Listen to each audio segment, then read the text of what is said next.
It was July, the heart of summer, but the world was cloaked in an unnatural chill. Across Europe and North America, a blanket of snow covered the ground where lush green fields should have been. The sun, a pale ghost in the sky, struggled to penetrate the perpetual haze.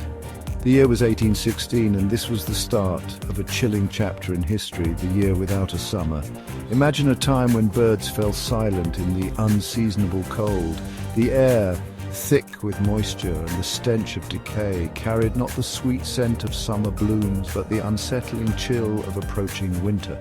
Farmers watched in despair as frost decimated their crops, their hopes for a bountiful harvest withering under a sunless sky. The world was in the grip of a climate anomaly, a disruption of unprecedented scale. This was not a localized phenomenon. From the rolling hills of Ireland to the bustling cities of America's east coast, the familiar rhythms of nature had gone awry. The unyielding cold and persistent rains were not mere inconveniences. They were harbingers of hardship, hunger, and social unrest. The year 1816, forever etched in history as the year without a summer, serves as a chilling reminder of the immense power of nature and the delicate balance of our planet's climate. The source of this global disruption lay thousands of miles away on the island of Sumbawa in the Dutch East Indies, now Indonesia. There, a year earlier, a giant had stirred from its slumber. Mount Tambora, a volcano long dormant, erupted with a fury unlike any witnessed in recorded history. The eruption, beginning in April 1815, unleashed a cataclysmic explosion that tore apart the mountain's peak and sent shockwaves across the globe. The sound of the eruption was deafening, audible over 1,000 miles away. Volcanic ash ejected high into the atmosphere darkened the skies for days, turning day into night. The immediate devastation on Sumbawa was catastrophic. Pyroclastic flows, rivers of molten rock and superheated gas, raced down the volcano's slopes, incinerating everything in their path. Tsunamis, triggered by the eruption's immense power, crashed against neighboring islands, leaving a trail of destruction in their wake. But the true reach of Tambora's fury extended far beyond the immediate vicinity of the eruption. Millions of tons of sulfur dioxide gas were injected into the stratosphere, forming a vast veil of aerosols that encircled the globe.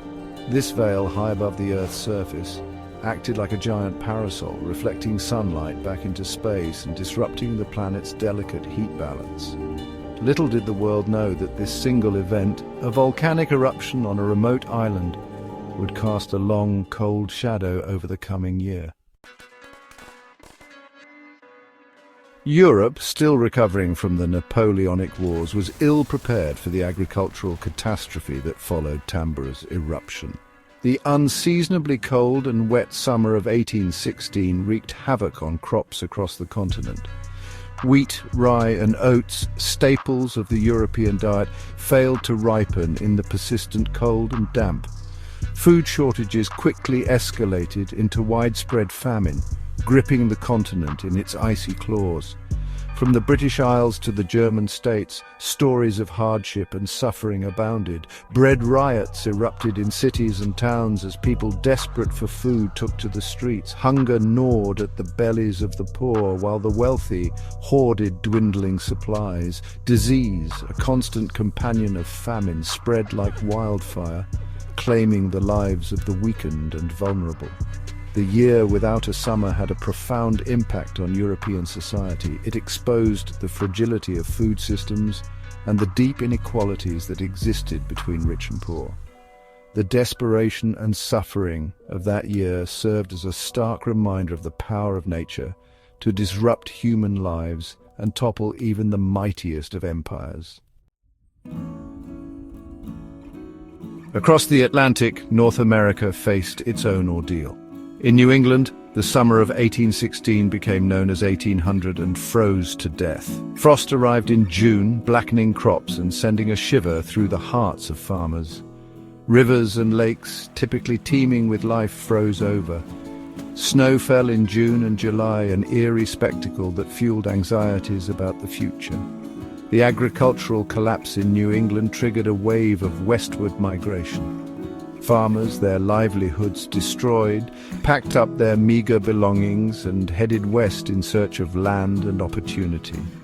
The exodus, driven by desperation and the hope for a better future, reshaped the demographic landscape of the young nation. The year without a summer left an indelible mark on the American psyche. It fostered a sense of vulnerability and dependence on the whims of nature. It also highlighted the importance of innovation and adaptation in the face of environmental challenges, themes that would resonate throughout American history.